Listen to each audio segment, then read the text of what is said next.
नमस्कार. तर बघा, 2026 हे वर्ष पुण्यात आय.टी. क्षेत्रात काम करणाऱ्यांसाठी आर्थिकदृष्ट्या थोडं वेगळं असणार आहे. एकीकडे आपलं पुणे सॉफ्टवेअर निर्यातीचं एक मोठं केंद्र बनलंय, हे खरं आहे, पण दुसरीकडे अनेकांची वैयक्तिक पगारवाढ मात्र मंदावलेली दिसतीये. चला तर मग, या बदलत्या परिस्थितीत आपलं आर्थिक नियोजन नेमकं कसं असावं, हे जरा सोप्या भाषेत समजून घेऊया. हीच तर खरी समस्या आहे, नाही का?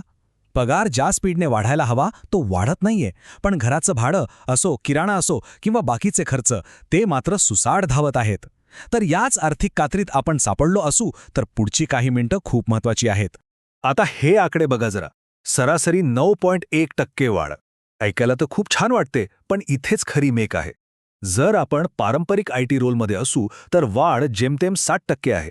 पण जर आपल्याकडे AI/ML किंवा सायबर सिक्युरिटीसारखी खास स्किल्स असतील तर हाच आकडा थेट 15% किंवा त्याहूनही जास्त होतोय. याचा अर्थ अगदी स्पष्ट आहे. आता पगारवाढ अनुभवावर नाही तर आपल्या विशेष कौशल्यावर अवलंबून आहे.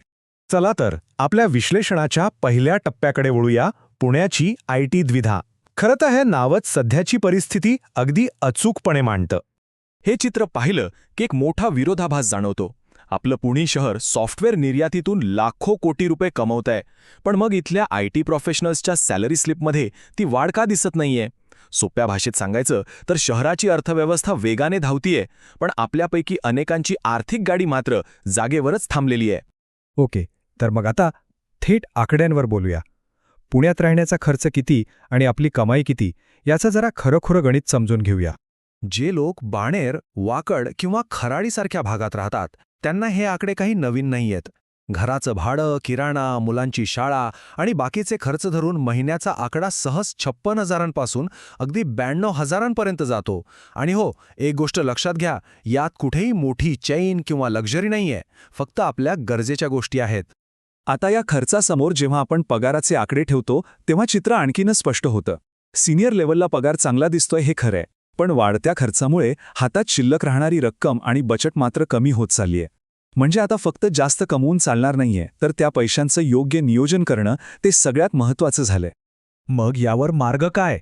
चला, सुरुवात करूया आपल्या सर्वात मोठ्या खर्चापासून, म्हणजे घरापासून. पुण्यात स्वतःचं घर घ्यायचं की भाड्याने राहायचं, हा आता एक साधा प्रश्न नाहीये, तर एक अत्यंत महत्त्वाचा धोरणात्मक निर्णय आहे. बघा, दोन्ही बाजूंचे फायदे तोटे अगदी स्पष्ट आहेत. एकीकडे घर खरेदी म्हणजे मालमत्ता तयार करणं, जिथे पुण्यात वार्षिक 5 ते 10% भाववाढ अपेक्षित आहे. दुसरीकडे भाड्याने राहिल्याने आपल्याला लवचिकता मिळते आणि डाऊन पेमेंटचा तो मोठा खर्च वाचतो. आणि एक इंटरेस्टिंग गोष्ट म्हणजे पुण्यातील 3.5 ते 4.5% भाडे परतावा म्हणजे रेंटल यील्ड हा मुंबईच्या तुलनेत खूपच आकर्षक आहे.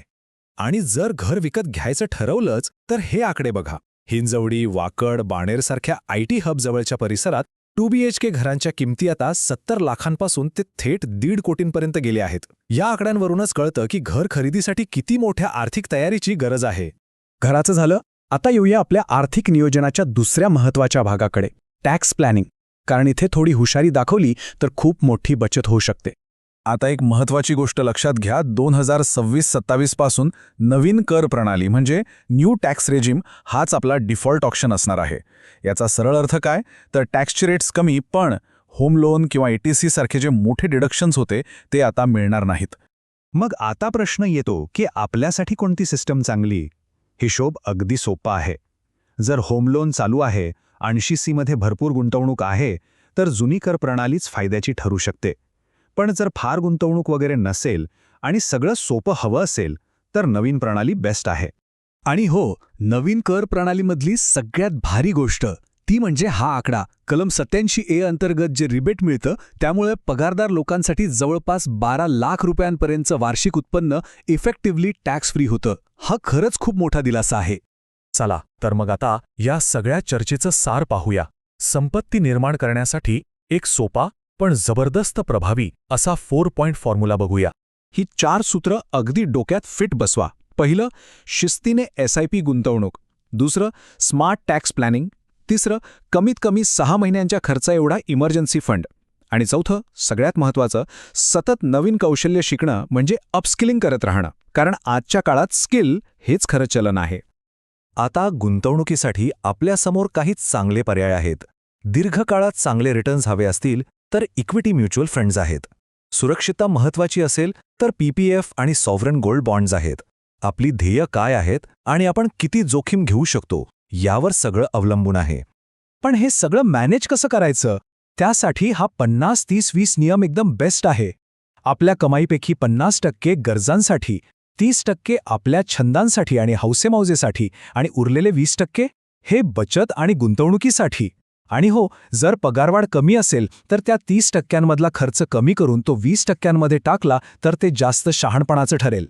आणि जाता जाता एक गोष्ट कायम लक्षात ठेवा, दर महिन्याला फक्त 30,000 रुपयांची SIP 20 वर्षांमध्ये पॉवर ऑफ कंपाऊंडिंगमुळे तब्बल 3 कोटींपर्यंत पोहोचू शकते. विचार करा, यावरून एकच गोष्ट कळते, मोठी पगार वाढ मिळाली तर उत्तमच, पण त्याहीपेक्षा महत्त्वाचं आहे ते म्हणजे गुंतवणुकीतलं सातत्य.